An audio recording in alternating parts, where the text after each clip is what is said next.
Vamos a continuar con la unidad número 2.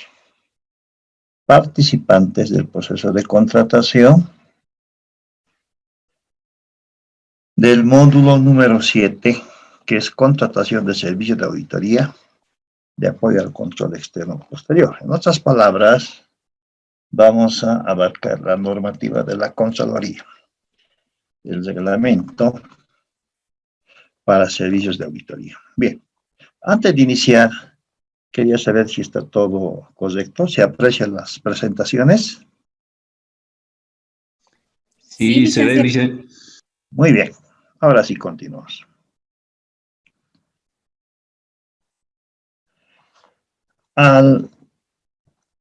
Similar al decreto 181, también tienen en el reglamento de la Contraloría los principales participantes en el proceso de contratación. Casi la misma denominación de los participantes, con algunas diferencias que lo vamos a resaltar acá, ¿sí? Primero, principal participante, la MAE, la máxima autoridad ejecutiva. Luego, el RPC, responsable del proceso de contratación. Luego, la comisión de calificación. Y acá es la novedad, ¿no? Contraparte, que en el decreto 181 no existe esta denominación de contraparte o participante. Luego, comisión de recepción, área solicitante y área administrativa y financiera y asesor legal. Esta denominación, ¿sí?, creo que es la correcta. Es la correcta porque en el decreto 181, en vez de área solicitante, denomina unidad solicitante o unidad administrativa, ¿sí?, que con las normas de los años 2005, 2006, también el decreto 27.328 decía área, ¿sí?, área solicitante o área administrativa financiera, pero con la 181 cambia a unidad solicitante o unidad administrativa. Y nosotros revisamos las normas básicas del SOA, del Sistema de Organización Administrativa, ¿sí? La denominación correcta es área, ¿sí? La estructura, el diseño y rediseño de la estructura organizacional que señala las normas básicas del SOA, ¿sí?, cuando habla de área, es toda el área funcional, a partir de la dirección y las unidades dependientes, jefaturas en este caso, y todo el área funcional que contiene niveles técnicos o operativos. Según el SOA, se denomina área a una dirección, ¿sí? Y unidad organizacional es una unidad dependiente de esa dirección. Entonces, en el SOA se denomina área organizacional y unidad organizacional. Y este criterio del reglamento mantiene todavía esa forma de denominación. Área solicitante o área administrativa financiera. Bien, con esas aclaraciones vamos a detallar las funciones principales de la MAE. Las funciones principales de la MAE. En este caso, son 6 funciones, donde principalmente es que tienen que disponer que todos los procesos de contratación se enmarquen en los principios y disposiciones en el reglamento que emitió la Contraloría. Esta máxima autoridad ejecutiva, ¿sí?, al igual que en las otras normativas como la 181, señala que la MAE es responsable del proceso de contratación de profesionales independientes o firmas de auditoría desde el inicio hasta la suscripción del contrato. Esa es la diferencia. solo hasta la suscripción del contrato. Es responsable la MAE. En cambio, el artículo 32 del decreto 180 dice que es responsable desde su inicio hasta la conclusión del proceso de contratación. Y un proceso de contratación en su primera etapa y segunda etapa culmina o concluye con la recepción y el pago. La recepción de los bienes y servicios y el pago. Y acá, para el reglamento de la Contraloría, la MAE es responsable desde el inicio hasta la suscripción del contrato. Si ya no habla la parte de la recepción ni el pago. Esa es la otra diferencia. Bien. Funciones principales, ¿no? Disponer que los procesos de contratación se enmarquen en los principios de disposiciones en el reglamento emitido por la Contraloría. Luego, disponer que el PAC sea difundido y esté contemplado en el POA presupuesto. Tiene que designar mediante resolución expresa al RPC. Y también designar a los integrantes de la comisión de recepción. Es la MAE quien resuelve los recursos administrativos de impugnación mediante resolución expresa y suscribir los contratos. Muy bien. Son funciones muy cortas, a diferencia de la 181. Las funciones principales del RPC, ¿sí? Y acá está ampliado. Autorizar el inicio del proceso de contratación mediante resolución administrativa. Esa es la diferencia, ¿sí? Para autorizar un proceso de contratación, se tiene que emitir una resolución, ¿sí? Y con la 181 simplemente es una nota, una comunicación, o un proveído inclusive, ¿sí? Donde autoriza el inicio del proceso de contratación. En cambio, en el reglamento es una resolución administrativa, ¿sí? Esté en el marco del POA, PAC y cuente con certificación presupuestaria. Tiene que aprobar al DBC mediante resolución administrativa, ¿sí? Eso significa que en este proceso de contratación con este reglamento, ¿sí?, es obligatoria las actividades de inspección previa, consultas escritas y reunión de aclaración, ya que incorporando las enmiendas después de la reunión de aclaración. Ahí ya tenemos dos resoluciones. Luego, autorizar la ampliación del plazo de presentación de propuestas y documentos para firma del contrato. Acá también, igual que en licitación pública, en servicios de auditoría también hay una ampliación.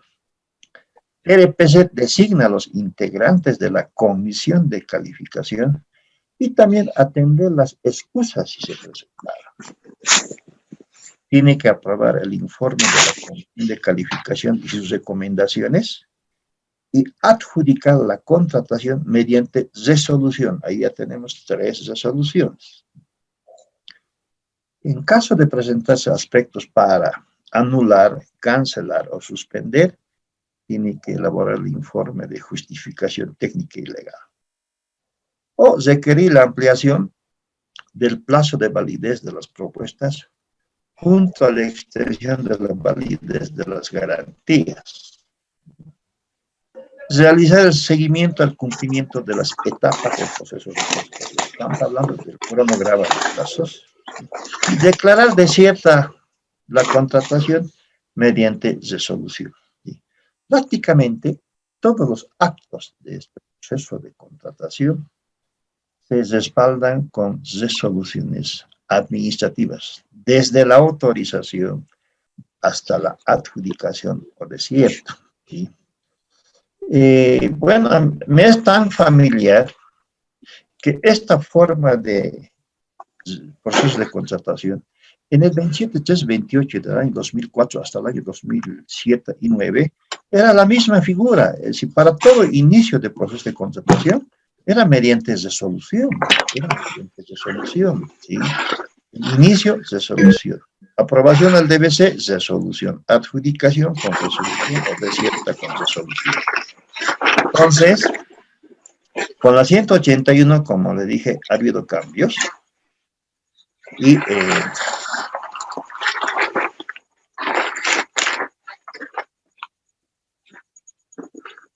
creo que hay un ruido de un micrófono, ¿sí?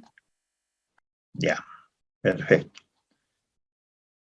Entonces, esta filosofía que mantiene el reglamento de la Contraloría es similar de las normas básicas del año 2001, 2004 hasta 2008, 7, 8, antes de la 181. Idem, prácticamente las mismas funciones del LPC, que en ese entonces se llamaba ARPC, ¿sí? Por eso que este reglamento mantiene, ¿sí? La vigencia desde el año 2008 mantiene hasta la fecha. ¿Sí? Hay una versión de que se podía actualizar, pero yo creo que aquí la rigurosidad, ¿sí? La emisión de las resoluciones amerita en un proceso de contratación, mucho más cuando son de cuantías altas. Veremos las funciones de la comisión de calificación. Esto es otra forma interesante de designar a los integrantes de la comisión de calificación. Aquí hay un plazo, ¿sí? Designada por el RPC 5 días hábiles previos a la apertura de propuestas o al acto de apertura. Acá lo han modificado 5, eran 7 días sobre las normas anteriores, antes de la 181, plazos fatales que había que cumplir, y estaba en el decreto, como también actualmente en el reglamento, 5 días hábiles previos. Si lo designaban posterior a estos 5 días, ya había problemas, ¿sí? Y acá lo interesante, ¿no? Conformada por servidores públicos técnicamente calificados. Bueno, has rescatado de la ciencia. Técnicamente calificados, según un tipo de auditoría, mínimo 3. Acá no hay esa figura del responsable de evaluación o calificación, sino solamente comisión de calificación. Mínimo 3, puede ser 4 o 5. Y acá especifica un técnico del área administrativa financiera, un técnico del área solicitante y un representante de la MAE. Es decir, la MAE tiene que designar un representante para integrar la comisión de calificación. ¿Sí? Ahora, las funciones que desempeñan son de presidente, secretario y vocal. ¿Sí? Presidente, secretario y vocal. Acá dice, el técnico del área administrativa será, ¿sí?, responsable de la custodia de los documentos. En este caso, sería como secretario. Es el que verifica, es el que custodia, que archiva, ¿sí?, los documentos o las carpetas del proceso, recae en el área solicitante, o digo, área administrativa, ¿sí? Por eso que el área de contrataciones verificaba, custodiaba bajo llave los procesos de contratación. Y esta forma de designación con integrantes, con jerarquía, era interesante, y esto, como le digo, me trae a la memoria porque mi persona ocupó varios cargos en la prefectura en los años 2003, 4, 5, 6. Con la norma de ese entonces, siempre recaía en mi persona como presidente de la comisión de calificación. El vocal puede ser un vocal o 2 vocales, obviamente va a ser de la unidad solicitante, y también un representante de la MAE. Cuando no cuente con personal técnico, ¿sí?, podrá contratar personal externo, calificado, que asesore a la comisión de calificación. ¿Sí? Esta figura se mantiene en la 181, pero para la unidad solicitante, no para la comisión de calificaciones. Daba la opción de que se cuente con un servidor público, ¿sí?, externo, especialista en materia de evaluación, calificación de propuestas como asesor a la comisión. Y acá dice, ¿no? La MAE, el RPC y el asesor legal no formarán parte de la comisión de calificación. Se mantiene, ¿no? Hasta la fecha se mantiene. Veremos las funciones principales de la comisión de calificación.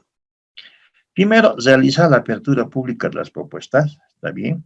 Verificar en acto público la integridad de los documentos requeridos, evaluar los documentos legales administrativos y calificar las propuestas técnicas y económicas. Solicitar al proponente subsane los errores que sean subsanables, ¿sí? Sabiendo que son subsanables, lo tiene que subsanar. Solicitar aclaración o informe técnico legales administrativos, puede ser a unidad jurídica. Elaborar el informe de evaluación y recomendación de adjudicación o desierto.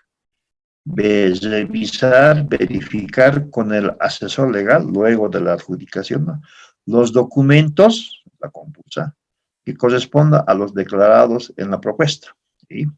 Y emitir el informe del adjudicado recomendando la suscripción del contrato. Acá no hay esa figura en la 181 donde dice convocar al proponente para fines de aclaración de su propuesta. No hay esa figura, acá no hay esa convocatoria. En la 181 es una novedad que incorporaron en el año 2009. Estas funciones son las mismas, se mantiene, como les decía, desde el año 2008. Son varias funciones y son rígidas en este reglamento. Acá está una nueva figura. ¿Qué es contraparte? ¿Sí? Contraparte, ¿sí?, es el servidor público para efectuar el seguimiento sobre el cumplimiento del contenido del contrato. Es un sinónimo de fiscal de servicio o fiscal de obras, ¿sí? En este caso, para auditorías, se denomina contraparte, ¿sí? Es el que va a verificar el avance, el grado de cumplimiento del contrato. Que en la norma 181 no existe, pero anteriormente sí. Contraparte era para todos los servicios de consultoría, ¿sí? Ahora habla de responsable, habla de fiscal de servicio, etc. Debía de mantenerse este concepto de contraparte, pero en el reglamento sí, es contundente, es el que va a verificar el grado de cumplimiento del contrato. Contraparte designada por el responsable del área solicitante, ¿sí? No designa ni el RPC ni la MAE, sino el área solicitante. Dependiendo de la complejidad del trabajo, podrán ser uno o más servidores públicos. Una comisión de contraparte de 2 o 3 servidores públicos. Dependiendo de las circunstancias, podrá ser el responsable del área solicitante, ¿sí? Si amerita, podrá ser el jefe del área solicitante. Bien, ¿y cuáles son las atribuciones de contraparte? ¿Sí? Responsable de hacer cumplir la parte formal del contrato. En otras palabras, seguimiento al contrato en todas sus cláusulas, ¿sí? Cumplimiento de los plazos propuestos, efectuar controles periódicos al profesional independiente o a la firma consultora, ¿sí?, en la ejecución de acuerdo a la carga horaria comprometida. Hay una propuesta, lo van a hacer más adelante, sí, presentan una carga horaria y que tiene un puntaje. Contraparte dice, no es responsable del contenido técnico, ni objetar el juicio del auditor, siendo este último responsable. Con esa aclaración. Bien, seguimos. Y acá hablamos de la comisión de recepción, ¿sí? También designada, en este caso, por la MAE. La diferencia es que acá no es delegable. La MAE asume la designación de la comisión de recepción, ¿sí?, conformada también mínimo por 3 servidores públicos técnicamente calificados. Jefe del área administrativa o un representante técnico del área solicitante, y acá, ¿no?, el representante de la MAE. Y ahí la MAE tiene la facultad de enviar un representante de su área del despacho para conformar la comisión de recepción. Cuando la entidad no cuenta con personal técnico, la MAE podrá contratar asesores técnicos especializados en calidad de asesoramiento. ¿Cuáles son las funciones de esta comisión de recepción? Efectuar la recepción de los informes conforme a los términos de referencia, ¿no? Propuesta técnica, cronograma y condiciones del contrato. Aprobar los informes recibidos cuando corresponda y elaborar el informe de conformidad. Son pocas funciones, ¿sí? En esta comisión de recepción. No hay la figura de emitir el informe de disconformidad. No existe acá. Y en la 181 se incorporó la disconformidad, etc. Acá directamente es informe de conformidad. Sí o sí tiene que darse el cumplimiento, ¿sí?, de todas las condiciones del contrato. Bien. Área solicitante, ¿sí? Es el área organizacional, es la dirección. ¿Cuáles son sus funciones? Primero, solicitar la contratación conseguida en el POA. Obviamente la contratación tiene que tener POA. Acá, asegurarse de la existencia de la documentación e información relacionada con el objeto y tipo de auditoría y emitir una certificación expresa. Ese es un requisito, ¿sí?, para el inicio del proceso de contratación, que la unidad solicitante tiene que emitir la certificación de existencia de la documentación técnica, legal o administrativa sujeto a auditoría. Eso es un requisito, ¿sí? Luego, obviamente, tiene que tener ya los TDRs, ¿sí? Tiene que elaborar como área solicitante los términos de referencia. Esta es la área que lleva a cabo, ¿sí?, lleva a cabo lo que es la inspección previa. ¿Sí? Inspección previa, de acuerdo al cronograma, en base a la existencia de la documentación técnica, legal, etc. Y la reunión de aclaración. Es decir, la unidad solicitante o área solicitante se encarga de la inspección previa, obviamente va a estar en las consultas escritas y en la reunión de aclaración. Que acá tiene plazos fatales, ¿sí?, que ya determina el reglamento para estas actividades. Elaborar enmiendas a los términos de referencia, ¿sí? Tiene que haber una adenda, depende, tal vez no, ¿sí? Y la aprobación del RPC mediante resolución. Emitir notas de aclaración sobre consultas que no generen modificaciones a los TDRs, o realizar la administración y seguimiento de los servicios contratados, ¿no?, como contraparte. Elaborar el informe de justificación técnica para cancelar, anular, suspender. ¿Sí? Acá esto de cancelar, anular, suspender es una competencia del área solicitante, ¿sí?, que en la 181 esta opción era para la MAE, para el RPC, para el RPA, para la comisión de calificación, para la unidad solicitante, sí. Cualquiera de estas instancias podía emitir un informe para cancelar. Acá no. Exclusivamente al área solicitante para estas figuras de cancelación, anulación, suspensión. Emitir el certificado de trabajo para el profesional independiente o firma auditora, ¿sí?, luego de concluido y aprobado el informe final. Tiene que entregar el certificado de prestación de servicio. Bien. ¿Qué hace el área administrativa financiera, no? Área administrativa financiera, como su nombre indica, es la dirección, ¿sí? Es la dirección administrativa y financiera que cuenta con presupuesto, contabilidad, contrataciones, etcétera, ¿sí? Ellos tienen que elaborar el PAC, área de contrataciones o administrativa, prever gastos de publicación y otros inherentes al proceso de contratación. Es decir, en alguna medida, la contratación de servicios de auditoría, sin perjuicio del SICOES, también se puede, o acá dice, prever gastos de publicación, ¿sí? Cuando se aprueba este reglamento en el año 2008 y las normas básicas de los años 2005, 6, 7, 8, obligaba que una convocatoria pública tenía que publicarse en un matutino, en una gaceta. La gaceta se llamaba la Gaceta Oficial de Convocatorias, que se publicaba cada jueves, ¿sí? Y decía, en un medio de circulación nacional, preferiblemente domingo, es decir, el decreto, en ese sentido, o en el pliego. Se había que publicar cada domingo en un matutino, ya será La Razón, el diario, etc. Ese era cumplir el principio de transparencia y publicidad. Es decir, todo proceso de contratación ya tenía que estar para publicar en el SICOES el día miércoles, ¿sí? También en la Gaceta enviar a este matutino el día miércoles para que al día siguiente, ¿sí?, se publique en la Gaceta los jueves y también el domingo. Si no cumplía la publicación en la Gaceta, tenía que esperar hasta el siguiente jueves, ¿sí?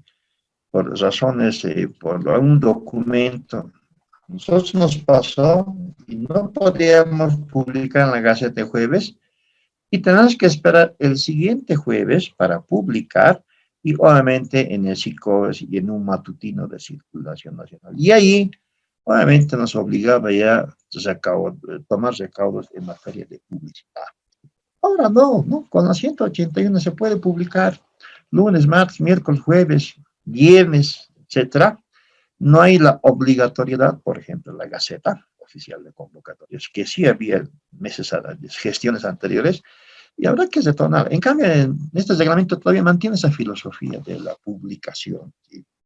Llevar un registro, un libro de actas de las propuestas presentadas, efectuar el seguimiento de las condiciones y plazos establecidos en el proceso de contratación, ¿sí?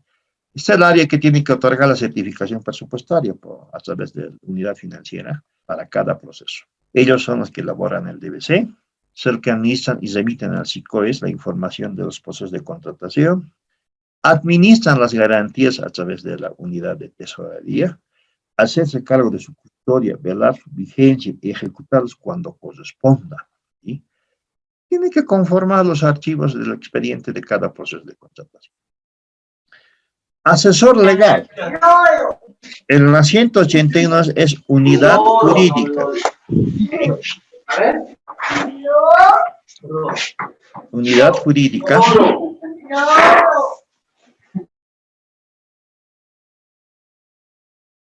Bien. Si ven acá, las funciones del asesor legal son prácticamente más de 9. Son 3, 6, 7, 8, 9.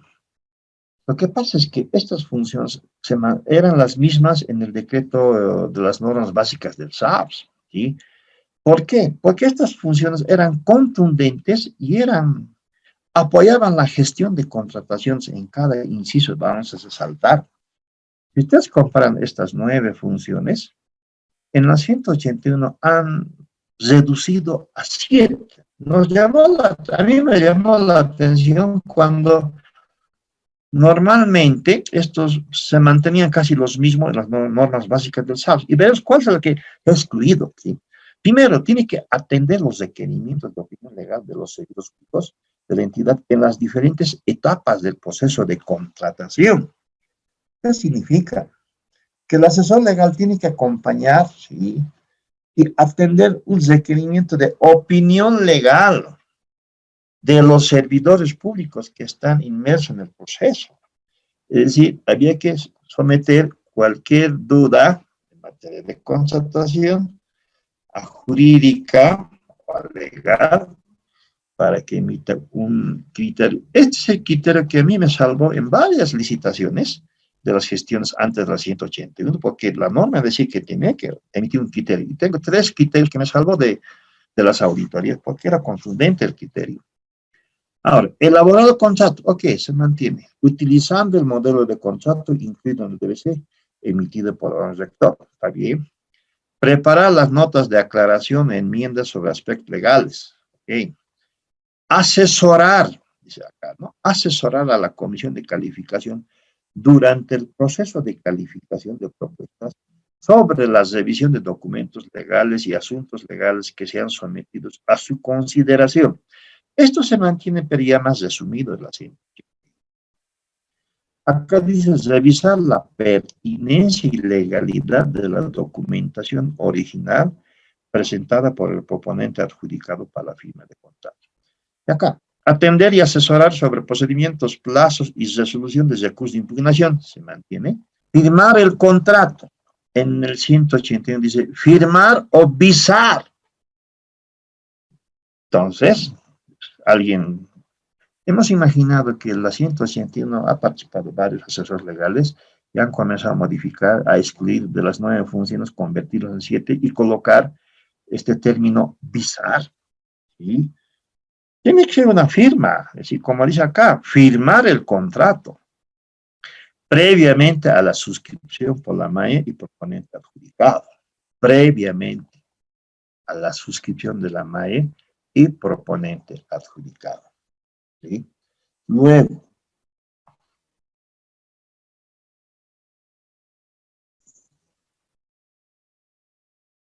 elaborar informes de justificación legal de cancelación, suspensión, anulación y otros que se requieran. ¿Está bien? Es una función que se requiere, ¿sí? Elaborar y visar todas las resoluciones relativas al proceso de contratación. Bien. Mi persona, cuando se dio cuenta que 2 funciones no estaban y las que realmente ameritaban, ¿sí? Bueno, tratamos de averiguar, bueno, ya estaba consolidado. En una realidad, sí, en la experiencia real, estos últimos meses, sí, mi persona trata de también hacer cumplir en alguna medida estas funciones. Criterio legal, sí. ¿Por qué? Porque la norma lo dice, o elaborar el informe, ¿sí? Un informe sobre la documentación, etcétera. Y por eso decía que tanto el asesor legal, la unidad jurídica, y el RPC o RP, en caso de los 181 RPA, tiene que haber una coordinación adecuada, ¿sí? Porque tanto legal como administrativa, en un proceso de contratación, son siameses, es decir, sí o sí están inmersos, aunque no se quieran, pero están. ¿Por qué? Porque la participación de la unidad legal o asesor legal y administrativa, ¿sí? Son los que consolidan un adecuado proceso de contratación. Si existe, entre comillas, una ruptura, ahí ya tenemos problemas, ¿no? Mucho más cuando tienen que elaborar resoluciones, ¿sí? De adjudicación. Y acá hemos visto que todo acto administrativo es con resolución y desde el inicio. Bien, continuamos. Luego habla la norma de los proponentes elegibles, es decir, aquellos proponentes elegir sus requisitos para presentarse en un proceso de contratación. Para profesionales independientes, personas naturales, ¿sí? Podrán participar únicamente en contrataciones menores a 20,000 bolivianos. ¿Sí? Es un poco la desventaja que reclaman los participantes. Saben que el tope máximo para un auditor profesional independiente, ¿sí? Es 20,000 bolivianos. Esa cuantía se ha mantenido. A la par, en ese entonces también el decreto 181, en su primera versión, la contratación menor máximo era hasta 20,000 bolivianos. ¿Sí? Y con la 1497 se amplía hasta 50,000. Por ahí va la filosofía, pero en el reglamento mantiene, ¿sí? Como contratación, ¿sí? Para profesionales independientes menores a hasta 20,000 bolivianos. Y a partir de 20,000, ¿sí? Podrán participar firmas de auditoría, ¿sí? En este caso estamos hablando de personas jurídicas, ¿sí? Firmas de auditoría nacionales legalmente constituidas en el país podrán participar sin límite de monto. Ahí estamos hablando de, bueno, 100,000, 200,000, etc. Y acá, firmas de auditoría extranjeras asociadas con una firma de auditoría nacional, cumpliendo las disposiciones legales con los requisitos para la suscripción del contrato, pueden participar las empresas o auditoras extranjeras, pero con la condición de que tienen que asociarse con una firma de auditoría nacional. Y si no pueden participar directamente. Es otra condición que coloca para proponerse elegibles. Estas firmas podrán participar en los procesos de contratación sin límite de monto, ¿sí? Cuando sea declarado desierto la primera convocatoria nacional. Entonces, sí, hay ciertas restricciones para las firmas de auditoría extranjeras. Estos son los proponentes elegibles de acuerdo al reglamento de la Contraloría. Lo mismo que en la 181 también el reglamento habla del PAC, del Programa Anual de Contrataciones, ¿sí? Acá dice, elaborado al inicio de cada gestión debe incluir la contratación de todo servicio de auditoría independientemente del monto presupuestario. La diferencia es que acá, ¿sí?, no señala que deberá existir un taller, ¿sí?, con carácter obligatorio la participación de las unidades solicitantes, etc. No. Esa es la forma que se realizaba antes de la 181, ¿sí?, que lo hace normalmente el área administrativa, ¿sí?, del PAC, y acá no conmina, entre comillas, no obliga la participación de las unidades solicitantes. Esta es la diferencia. Directamente la iniciativa elabora, porque ya está aprobado el POA y el presupuesto en la gestión, y en enero, en este caso al inicio de cada gestión, tiene que contar un PAC, exclusivamente para servicios de auditoría. ¿Sí? Servicios de auditoría. Bien, lo mismo, ¿sí? El término que se utilizaba hasta el año 2007 se llamaba pliego de condiciones, y a partir del año 2007 cambia a denominación de documento base de contratación, el DBC. Entonces, los cambios que ha hecho el año 2008 de la Contraloría del Reglamento ha cambiado el término de RPC por ARPC, pliego de condiciones por documento base de contratación y otros aspectos que salieron en la 181 para no generar confusiones en materia de documentos. En este caso, documento base de contratación. Es el documento que contiene todos los aspectos administrativos, técnicos y legales del proceso de contratación. Y vamos a ver la diferencia, ¿sí? Si bien el DBC tiene 3 partes, acá habla de secciones y son más de 6 secciones, ¿sí? Utilización obligatoria para todas las entidades públicas del DBC. ¿Se puede modificar el DBC? Claro que sí. Previa solicitud, de manera expresa, al órgano rector, ¿sí? Y tiene que esperar, ¿sí?, la aprobación del órgano rector. La entidad en cualquier momento, antes de emitir la resolución de aprobación del DBC, podrá ajustar. Ustedes saben que el DBC en materia de servicios de auditoría, luego de la reunión de declaración, se aprueba con una resolución. Pero antes de emitir esta resolución, se podrá ajustar mediante enmiendas, sea por iniciativa propia o producto de la reunión de aclaración. Y esa es la novedad que era, como que se aplica también con la 180. ¿Sí? Luego, aquí van a ver, ¿sí?, el contenido del DBC, ¿sí? La diferencia es que si solicitan una modificación al DBC, el órgano rector podrá aprobar o denegar la solicitud con una nota. ¿Sí? Y aquí está el contenido del DBC. Es muy amplio el DBC, sí, contiene muchos aspectos, sí, muchos aspectos. ¿Cómo ser? Primero, una primera parte, objeto y descripción de la contratación. Luego, términos de referencia. Habla del sistema o métodos de calificación, recepción de propuestas, garantías requeridas, experiencia general y específica, modelo de contrato, notificaciones, modelos y formularios establecidos, ¿sí? Es lo que vamos a ver cuando hablemos del régimen de contrataciones. Vamos a ver todas estas características del DBC, los formularios que utilizan.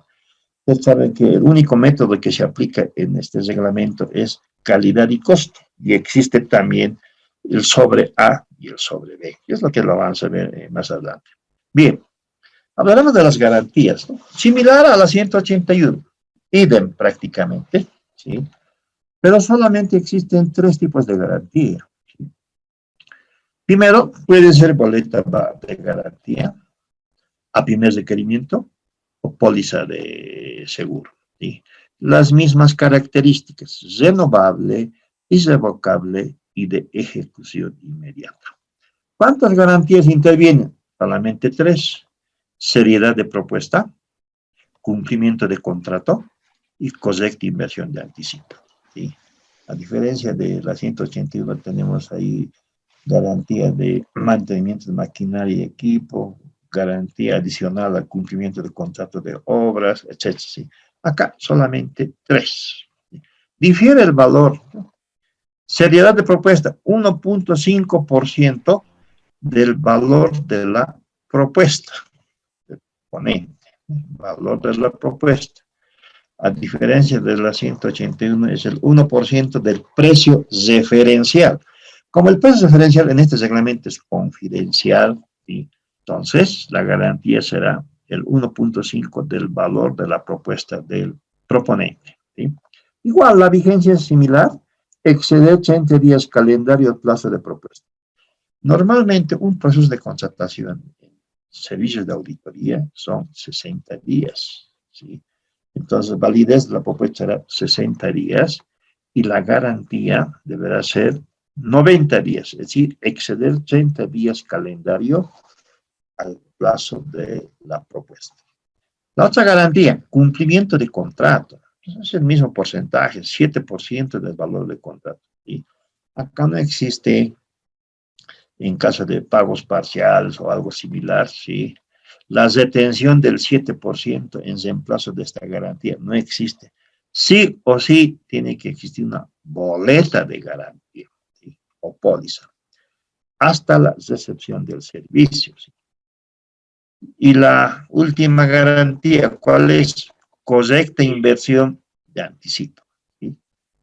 Igual, el tope máximo, anticipo otorgado, 20%. Entonces, la garantía tiene que ser el 100% del anticipo otorgado. ¿Ya? Ellos hacen prevalecer, verifican, ¿sí? Para que no se convierta en una garantía de incorrecta inversión de anticipo. Es decir, en el DBC aclara esa parte. La vigencia, 10 días calendario posteriores a la fecha para deducción total de la anticipo. Bien, estos son el régimen de garantías y vamos a hablar de sus características de estas garantías, ¿sí? Por ejemplo, para la renovación y devolución, establecen plazos. El área administrativa solicitará la renovación 10 días calendario antes de la fecha de su vencimiento.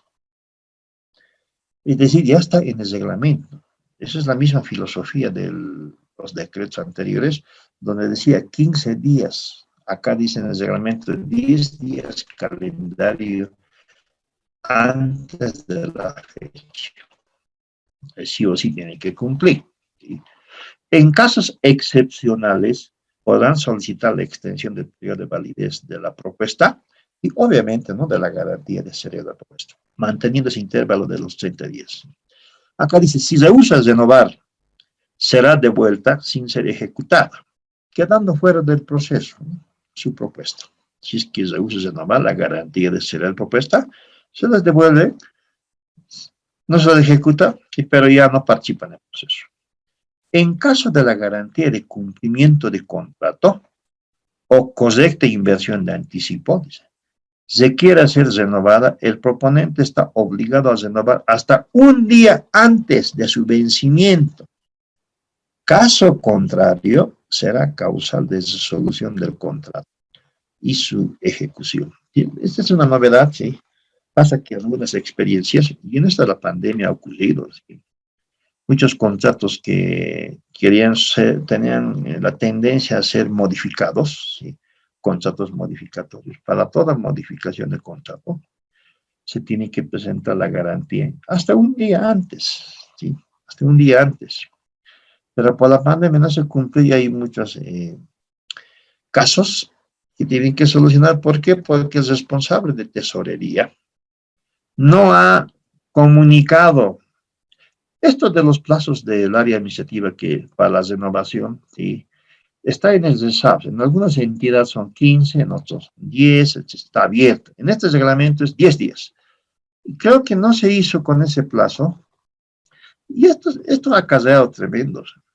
Esto se va a dar también en esta coyuntura, ¿sí? A partir de la siguiente semana, imagino que la primera semana ya va a haber maes de varios ministerios y a los 3 días ya va a haber nuevos DGAs o DAFs, obviamente los jefes. Estoy seguro que a los 10 días o 15 días se va a ir el personal técnico de custodia de tesorería, imaginaremos, ¿sí? Que estaba a cargo de varias garantías y que él era el responsable de la renovación y tenía un cuadro de varias garantías sujetas a renovación. Se va este señor, ¿sí? Como ha ocurrido en la entidad, el que llegó, un filósofo, entre comillas, hasta que descubra, ¿sí?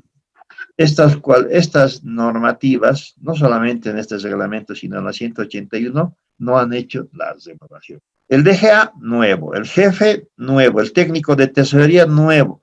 ¿Saben? Esta experiencia yo siempre mantengo. Yo he sido muy reticente en mi experiencia. El año 2010, en una entidad, ¿sí? Me nombran RPC, RPA como secretario departamental de la gobernación.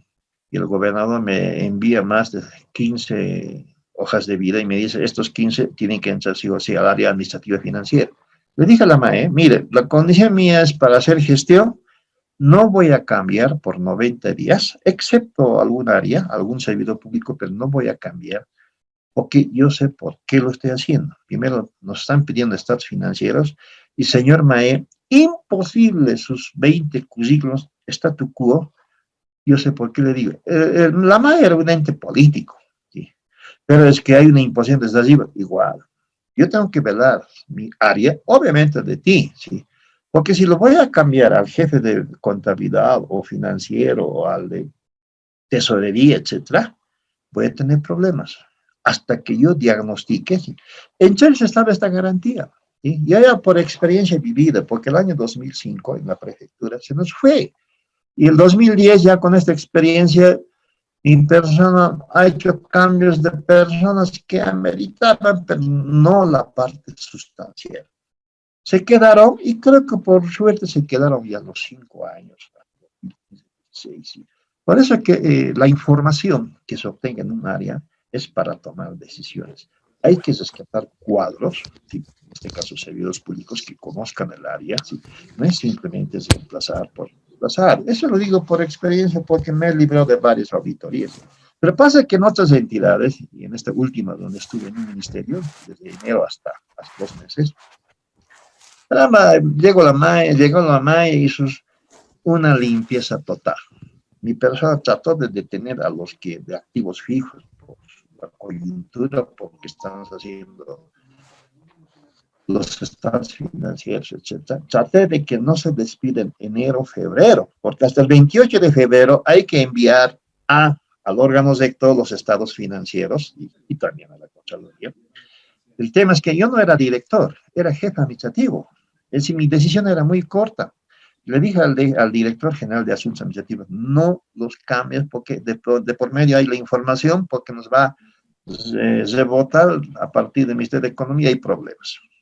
Pero no, la MAE, será porque la gestión era de transición, realmente lo cambió al de tesorería, lo cambió al financiero. Realmente, yo estaba en el área administrativa que tenía que ver con contrataciones, yo luché por el de activos fijos, le hice quedar, ¿sí? Esa es un poco la realidad, ¿sí? Y hay muchos casos. En este caso, las garantías, si lo van a despedir al responsable de verificación y custodia, el que va a llegar, obviamente, no lo va a llegar a cumplir. Eso es no solamente en materia de tanta información que se genera en el sistema contable. Bien, la devolución, ¿sí? La garantía de seriedad de propuesta deberá ser devuelta a los proponentes antes de su vencimiento y una vez suscrito el contrato. ¿Sí? Eso dice en este reglamento. Al adjudicado a la entrega de la garantía de cumplimiento de contrato conforme al DBC. La garantía de cumplimiento de contrato, una vez emitida el informe de conformidad de la comisión de recepción. Y la garantía de correcta inversión de anticipo será devuelta cuando se amortice el total del anticipo, previo informe del área administrativa. Son aspectos muy puntuales en materia de garantías que mantiene el reglamento emitido por la Contraloría. Y veremos la forma de ejecución de estas garantías. Primero, ¿cómo se ejecuta la garantía de seriedad de propuesta? Cuando un proponente retira su propuesta con posterioridad al cierre de la recepción de propuestas,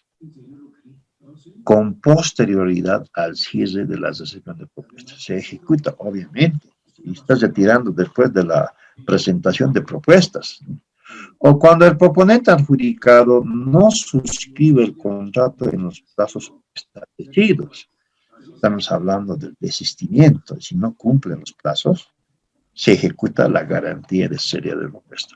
O en caso de rechazo de propuestas por las causales establecidas en el reglamento. Hay unos causales que ya lo hemos visto y también lo vas a ver, ¿sí? Hay que ejecutar su garantía de seriedad de propuesta. En el caso de cumplimiento de contrato, simplemente por incumplimiento de las condiciones específicamente acordadas en el contrato, se ejecutan, ¿sí? Las condiciones que están en el contrato. Respecto a la garantía de correcta inversión de anticipo, cuando se compruebe que el profesional independiente o la firma auditora hubiera realizado una incorrecta inversión del anticipo, ¿sí? Es decir, un anticipo que lo ha destinado a otros fines. Eso existe. En materia de obras, por ejemplo, es obligatorio darle el 20%. Ustedes saben que en materia de obras, en ABC o en las gobernaciones, el monto mínimo de una carretera, mínimo, son 100 millones de bolivianos, mínimo, por no decir 500 millones de bolivianos, medio millón. Y al otorgarle el anticipo, ¿sí?, se establecía bien claro que los 90 días tenía que utilizar de manera correcta este anticipo, ¿no? Instalación de faenas, maquinaria, todo lo que involucra para el inicio de la obra. Lo mismo en auditoría, ¿sí? Si no lo utiliza para fines de preparación de la consultoría, ¿sí?, entonces se tiene que sancionar ejecutando esta garantía. Cuando no se inicia el servicio en el plazo establecido en el contrato, ¿sí?, por causas no atribuibles al contratante. O se ejecuta, ¿sí?, por resolución de contrato por causas atribuibles al profesional o a la firma auditora, antes de haberse deducido la totalidad del anticipo. Estas son las formas, ¿sí?, de ejecución de las garantías. En la 181, esto está, en algunos casos, de manera genérica en el DBC. Bien, acá ya en el reglamento. Y acá también existen esas causales de excusa que por norma tienen que existir en un proceso de contratación. ¿Y cuáles son? Primero, el RPC, los integrantes de la comisión de calificación, u otros funcionarios que están participando en un proceso de contratación, se tienen que excusar por las siguientes causales, ¿sí? Tener relación de interés personal o económico de cualquier tipo con los proponentes, se tienen que excusar. Si tiene una vinculación matrimonial o grado de parentesco, el tercer grado de consanguinidad y segundo de afinidad, o el derivado del vínculo de adopción. Si detectamos que del RPC o algún miembro de la comisión de calificación está participando la esposa, ¿sí?, o el padre, el hijo, o hasta el tercer grado de consanguinidad, o el tío, el sobrino, etcétera, se tienen que excusar, ¿sí? O tener litigio pendiente con el proponente, sus representantes legales, accionistas, socios, etcétera. Esta es una realidad, de que existe, esta causa existe, lo hemos vivido nosotros. En materia de, no auditoría, sino en materia de obras, ustedes saben que las obras son de envergadura, y un representante de la comisión de calificación se ofrece voluntariamente revisar todas las carpetas. Ustedes saben que la norma dice apertura de las propuestas, inmediatamente la evaluación en sesión reservada, ¿sí? que nosotros queríamos tomar un pulso para hacer un break de media hora y retornar para ya comenzar a evaluar, porque teníamos 2 días, ¿sí? Mi persona era presidente conforme al decreto de ese entonces, pero el vocal de la unidad solicitante se queda el ingeniero, y bueno, y cumplíamos ese término de que la parte administrativa tiene que custodiar como secretario de la comisión. Y el secretario dice, ok, le dejo los procesos, la carpeta, y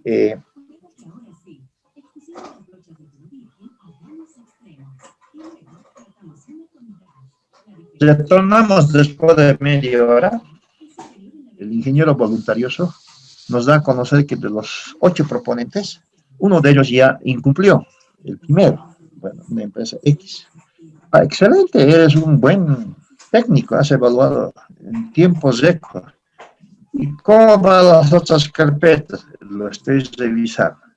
Pasa que has revisado justamente esa propuesta con el proponente que tenía litigio.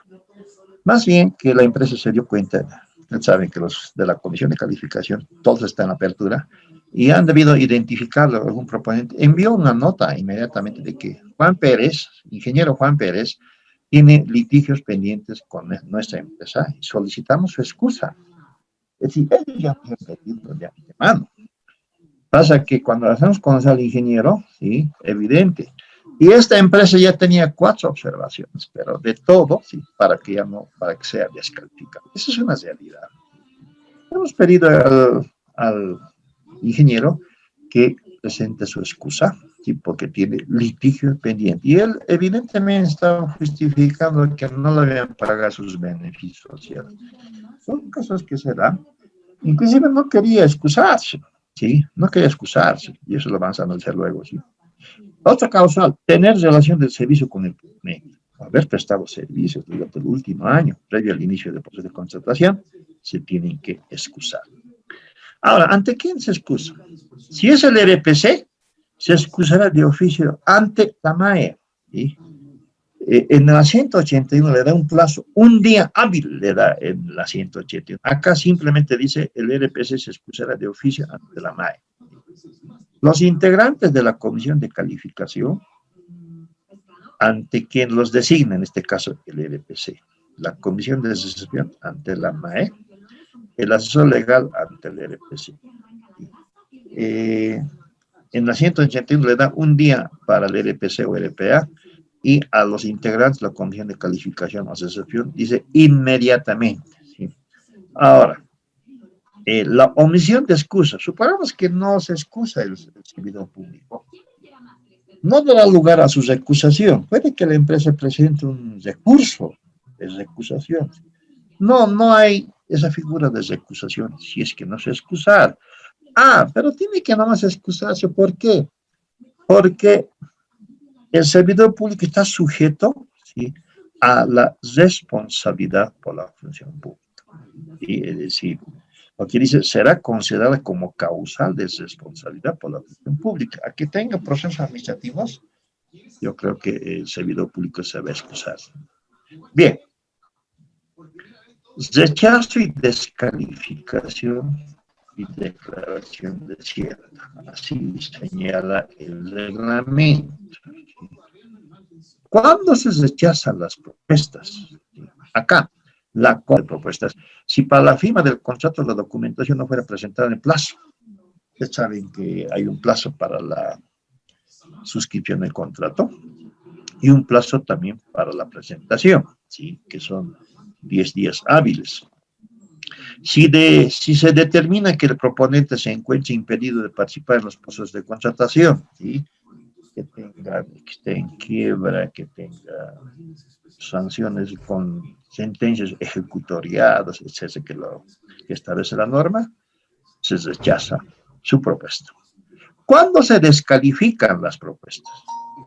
Cuando el proponente hubiese omitido la presentación de cualquier documento requerido en el DBC, ¿sí?, y no se considere error subsanable. Si no es error subsanable, se descalifica la propuesta.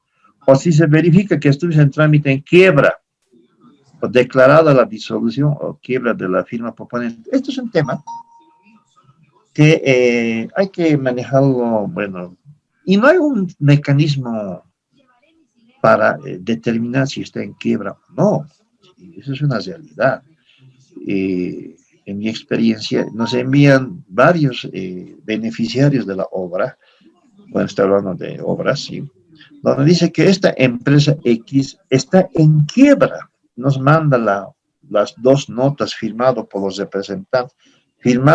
representantes de fiscalización, que es la Asamblea Departamental, etcétera, etcétera, bien, señalándonos, está en quiebra, esa empresa no va.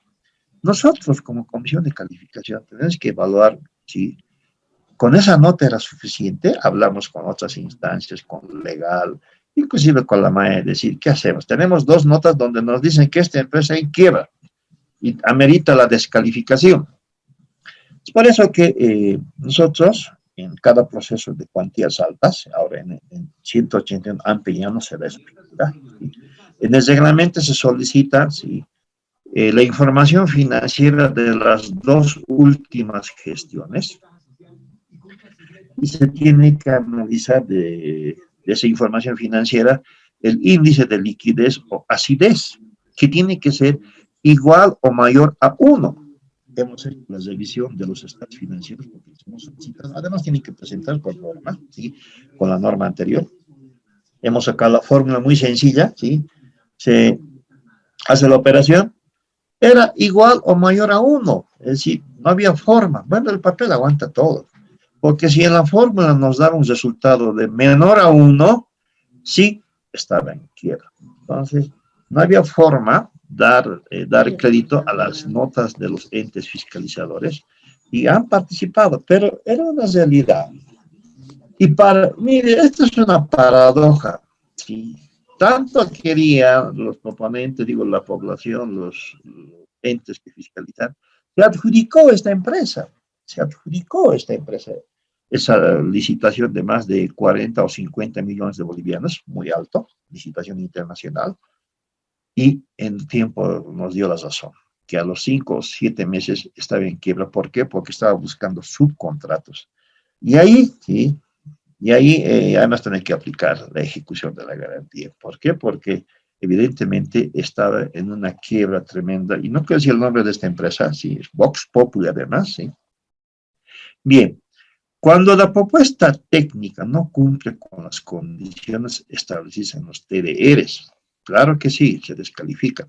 O cuando la propuesta económica supera el presupuesto fijado para la contratación. Eso se da normalmente en esta forma de contratación. ¿Por qué? Porque no existe un precio referencial, ¿sí?, de carácter público. Y hay esos casos que presentan por encima del presupuesto o precio referencial. Entonces es causal de descalificación. Luego tenemos la figura de convocatoria desierta, ¿sí? Solamente son 3 incisos. El RPC declara desierta una convocatoria mediante resolución. ¿Cuándo? Cuando no se hubiera recibido una propuesta, claro que sí. Si no hay propuestas, desierta. O cuando no hubiese alcanzado el puntaje mínimo, ¿sí? Porque el método de calidad y costo, que es el único método, está basado en puntaje, ¿sí? Si no alcanza el puntaje mínimo, sobre 1000 puntos, 600 es el puntaje mínimo, ¿sí?, en materia de evaluación, sí queda o se declara desierto, ¿no?, conforme al DBC. O todas las propuestas económicas excedieran el presupuesto referencial, ¿sí?, determinado para la contratación. Solamente se mantienen los 3 incisos. En la 181 han incorporado un inciso, cuál es en el caso de no presentar documentos o desistimiento. Bien, para la siguiente convocatoria, ya resalta, ¿sí?, la entidad pública procederá a una nueva convocatoria previa revisión del área solicitante, del área iniciativa, ¿sí?, respecto a las especificaciones, ¿no?, las causales, ¿sí?, con las cuales se ha declarado desierto, para hacer una nueva modificación, ¿sí?, en el DBC o en el presupuesto. Si prácticamente todos han presentado una oferta, un presupuesto superior a lo determinado en la entidad, puede que exista una razón, una realidad que estaba determinado por debajo de las expectativas. Esa es otra realidad, ¿sí? Porque el determinar un presupuesto es en base a un estudio, ¿sí? Es de carácter técnico. Bien, y vamos a hablar de esta figura que también existe en la 181, suspensión, cancelación y anulación, que tiene las mismas características, pero acá solamente asume la MAE, ¿sí? No asume el RPC, ¿sí? No pueden anular, suspender el RPA. Acá es solamente la MAE, mediante una resolución administrativa expresa, técnica y legalmente sustentada. ¿Hasta cuándo? Eso se mantiene, ¿no? Hasta antes de la suscripción del contrato, ¿sí? Es decir, esta figura de la anulación, cancelación es hasta antes de la suscripción del contrato. Publicación de la resolución expresa en el SICO es dentro de los 5 días hábiles con la resolución administrativa, ¿sí? La entidad no asume responsabilidad alguna respecto a los populares afectados. Sin embargo, los servidores públicos que participan son sujetos al régimen de responsabilidad por la función pública, ¿sí? Si ha habido un error, ¿no?, en el DBC, en algunas entidades es sinónimo de realizar procesos, ¿sí? Con la 181. Acá, prácticamente el reglamento es clarísimo, ¿sí? Son sujetos al régimen de responsabilidad por la función pública, proceso administrativo, ¿sí? ¿Cuándo se da la cancelación? Siempre, ¿no? Razones de fuerza mayor o caso fortuito. Cuando hablamos de fuerza mayor, estamos hablando a efectos de la naturaleza. En este caso entra también la pandemia, COVID-19 como fuerza mayor. O caso fortuito, ¿sí?, que podría darse por las convulsiones sociales, los bloqueos de 10, 15, 20 días. Se cancela por estas razones. ¿Por qué? Porque no permite la continuidad, ¿sí?, del proceso y ya es irreversible, ¿sí? O cuando ya no hay necesidad, se extingue la necesidad, ¿sí?, entonces se cancela. ¿Cuándo se suspende? También por razón de fuerza mayor o caso fortuito, que no permite la continuidad del proceso. Se suspende por 1, 2, 3, 4 meses, ¿sí? O declarar desierto por tercera vez, es otra figura, ¿sí? Pero en la gestión, ¿qué pasa? Es que cuando ya no permite la continuidad en otras áreas, como ser municipios, han llegado a cancelar todas sus convocatorias vinculadas a desayuno escolar, por decir. ¿Por qué? Porque ya no hay la necesidad, terminó la necesidad, y la razón de la contratación. En cambio, ¿cuándo se anula? Hay una confusión, ¿no? Algunos piensan que el anular prácticamente es extinguir, ¿sí? No va más el proceso. Pero acá la figura se mantiene, ¿sí? Anulación es por incumplimiento o inobservancia a la norma vigente. Si se detectara que antes de la firma del contrato existe una inobservancia al reglamento del servicio de auditoría, entonces la MAE puede anular, porque la MAE es quien firma el contrato y puede decir que este proceso tiene vicios de nulidad. Entonces, tienen que anular el proceso hasta el vicio más antiguo mediante resolución administrativa, ¿no? Es decir, prácticamente es volver al vicio más antiguo. Si es una adjudicación, tienen que volver nuevamente a hacer la evaluación de las propuestas. Acá dice, la anulación no será pasible de interposición de recurso administrativo, pero podrá originar las responsabilidades, ¿no? Estamos hablando de... Bien, seguimos. Hasta ahí hemos abarcado, ¿sí?, la unidad número 2, referido a los participantes del proceso de contratación y todo lo que señala en materia de rechazo, cancelación, declaración desierta y el régimen de garantías. Vamos a quedar acá, ¿sí?, de la unidad número 3. Sin embargo, vamos a abrir el banco de preguntas o dudas que tuvieran respecto a lo avanzado tanto de la unidad 1 como de la unidad 2. ¿Sí? Muy bien, adelante con las consultas.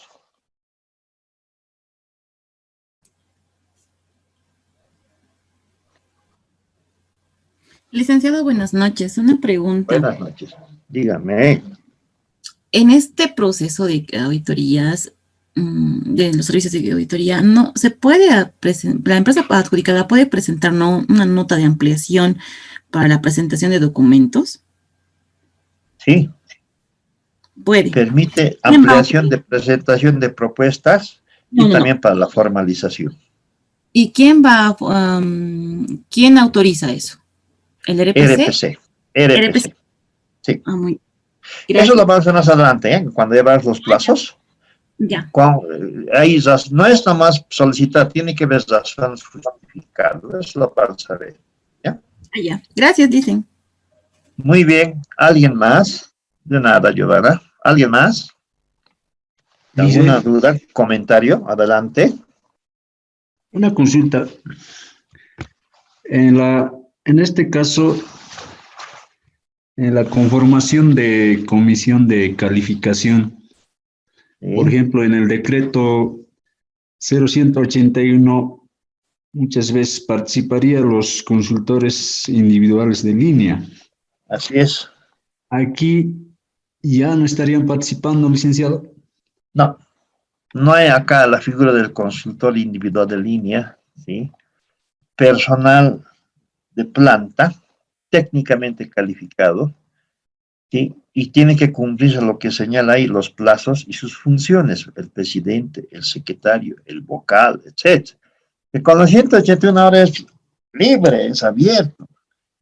No es representante de la MAE, sí, puede ser, etcétera, etcétera. No hay plazos para decir, a veces se dan cuenta que hay una apertura y al día siguiente dejan, reservan el número y decir, es tantas cosas que yo he visto en este último, un poco más. Realmente el desconocimiento hasta la designación de la comisión, se olvidó porque el RPA era también nuevo. Yo le decía a la MAE, bueno, yo internamente dije, señor MAE, usted tiene que hacer cumplir por ahí para el materia de concertación, porque llegaban filósofos, sociólogos, politólogos y asumían los cargos.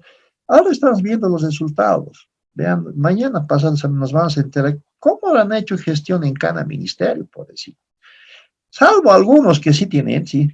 Por eso es que en la comisión de calificación no se cumplía. Acá el reglamento es muy contundente. Te dice 5 días antes, técnicamente calificado, representante de la MAE, ¿sí? Del área administrativa, etc. Este reglamento tiene cosas muy interesantes con respecto al decreto 180. Muy bien, justo. ¿Alguna pregunta más? Lic, buenas noches. Una consulta. Adelante. Cuando los recursos con los que se maneja la entidad no son provenientes del TGN, ¿también se aplica este reglamento? Sí. Sea con TGN o financiamiento, se aplica el reglamento. No hay inconveniente. Mucho más son recursos externos. Las auditorías se están llevando a cabo con los entes financiadores, ¿sí? BID, Banco Mundial, COSUR de Dinamarca, etc. Obviamente también los recursos TGN y otros. Muy bien. ¿Otra pregunta? Ok. No habiendo preguntas, vamos a continuar la siguiente clase. Bueno, la siguiente ya es normal, sí. Esta de los feriados y la contraposición de días ha hecho de que reprogrames, porque mi persona también tiene cursos continuados en otras entidades. Y hoy estamos dictando entre martes y jueves. La siguiente semana va a retomar normalidad lunes, miércoles y viernes, ¿sí? Inmediatamente ya vamos a colocar las tareas que correspondan para la siguiente semana. Y en esta semana tienen una tarea con sus foros y tienen el plazo para presentar y que está en la plataforma. Muy bien. Entonces nos vemos la siguiente Licenciado, sesión. buenas noches. Y buenas noches, Karen. Adelante. ¿Cómo está, licenciado? Estaba esperando que conectarme cuando sea a las 9 para conversar acerca de la clase recuperatoria. Bueno, esta Sí. semana hemos pasado lo que es martes y jueves, ¿verdad? Justamente Así por el es. tema del feriado. Hemos Ajá. recorrido la fecha. En la siguiente semana vamos a pasar lunes, miércoles y viernes. Entonces nos quedaría un día por recuperar. Ese Así día lo es. vamos a recuperar el lunes. ¿Por qué? Porque el día miércoles vamos a iniciar el último módulo. ¿Y por qué hemos recorrido el tema del lunes? Porque el último módulo tiene una defensa, ¿no? Con el licenciado, con el docente, hay una defensa, entonces, para que puedan estudiar, ya que la defensa lo hacen desde lunes, miércoles y viernes, entonces en la anterior versión no les ha alcanzado el tiempo y los estudiantes han pedido que haya el fin de semana para que puedan armar su trabajo y no sé qué les dará ahora el docente, creo que es un caso que les dan, entonces van a tener el fin de esta semana y lo vamos a defender el lunes, entonces vamos a terminar el diplomado un lunes. No sé si quedó claro, si alguien tiene alguna duda o consulta. No está claro. ¿Está claro? Bueno, les agradezco mucho. El día martes terminamos la clase antes por una equivocación del docente. Terminamos la clase y 40. Me imagino que el licenciado les va a compensar en la semana, quedarnos un poco más para compensar ese tiempo. Les pido que si tienen consultas, que lo hagan a tiempo. Miren, ya estamos concluyendo el diplomado, ¿no? Solamente ya nos falta concluir este módulo y un módulo más. No se olviden de sus documentos, que es muy importante que ya nos vayan entregando. Hoy hablé con José y bueno, vamos a hacer la revisión. No hemos tenido tiempo ni ayer ni hoy día para hacer la revisión de los documentos que ya han llegado, pero las personas que han presentado ya su documentación, estén tranquilos que todo está bajo llave. Tenemos la documentación de las personas que han entregado, pero sí les pido a las personas que faltan por entregar o por hacer su trámite de legalización, les pido que por favor no esperen hasta el último, que ya lo vayan haciendo las personas que no lo hicieron, porque creo que tarda depende de la universidad, ¿no? Entre 48 horas a una semana. Muy bien. Muchas gracias, Karen. Gracias, La licenciado. Buenas compensación. noches a Sí. todos.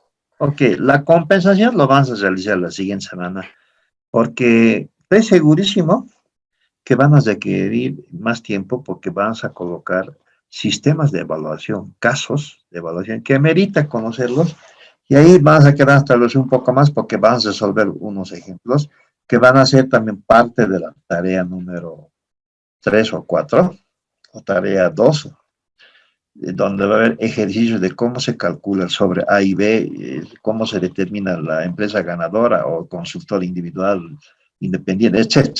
Y eso lo vamos a hacer la siguiente semana, que nos vamos a quedar tal vez más de las 9, en función a los casos que vamos a presentar en la plataforma. Muy bien, con esto hemos terminado, entonces nos vemos el día lunes a las 19:30. Muchas gracias por su participación. Hasta el día lunes. Hasta el Gracias, lunes, licenciado. Buenas noches a gracias. todos. Gracias. Buenas noches. Hasta Buenas lunes. noches. Hasta lunes. Buenas noches. Buenas noches, licenciado. Buenas noches. Buenas noches, licenciado. Hasta el lunes.